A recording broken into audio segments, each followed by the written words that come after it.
கன்னியாகுமரி மாவட்டம் முன்சிறை ஒன்றியம் பைங்குளம் பஞ்சாயத்துக்கு உட்பட்ட மயிலாடும்பாறை முருகன் கோயிலில் இருந்த முருகன் சிலையை வருவாய்த்துறை காவல்துறையின் உதவியுடன் இரவோடு இரவாக எடுத்து தாலுகா அலுவலகத்தில் சிறை வைக்கப்பட்டது. இது சம்பந்தமாக மனு கொடுக்கப்பட்டு வழக்கு நிலுவையில் இருக்கிறது.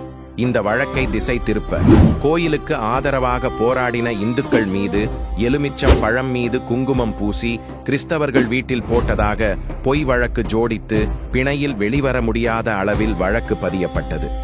இது நடந்த ஒரு வாரத்துக்குள் கிள்ளியூர் ஒன்றியம் முடியம்பாறை பத்ரகாளியம்மன் கோயில் பூட்டை உடைத்து அத்துமீறி நுழைந்து காவல்துறையும் வருவாய்த்துறையும் உள்ளூர் நபர்கள் மூலம் பத்ரகாளியம்மன் சிலையை பெயர்த்து அதன் கீழிருந்த சித்தர் பீடத்தையும் இடித்து சேதப்படுத்தி உள்ளனர்.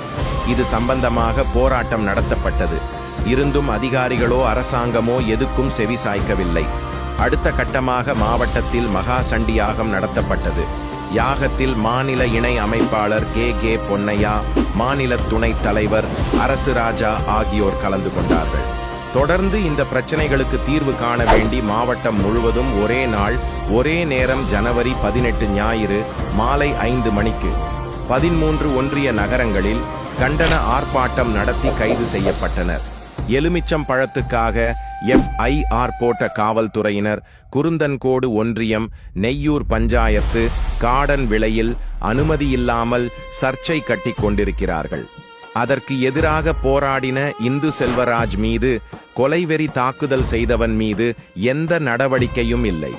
அங்கே கிறிஸ்தவர்களுக்கு ஆதரவாக எலுமிச்சம்பழம் போட்டதாக பொய் வழக்கு, அதே வேளையில் தாக்குதல் நடத்திய கிறிஸ்தவன் மீது எவ்வித வழக்கும் இதுவரையில் பதியப்படவில்லை. இதுதான் கன்னியாகுமரி மாவட்டத்தின் நிலைமை. இதற்கு எல்லாம் காரணம் மாவட்டத்தில் இருக்கக்கூடிய கிறிஸ்தவர்களுக்கு வேண்டிய மறுபடியும் மந்திரியாக்கப்பட்ட மனோ தங்கராஜுடைய வற்புறுத்தல் ஆகும். கன்னியாகுமரி மாவட்ட அரசு நிர்வாகம் முழுமையாக செயல்படவில்லை. மாவட்டத்தில் இந்துக்கள் மீது மனோ தங்கராஜுடைய அடக்குமுறை நடைபெற்று கொண்டிருக்கிறது.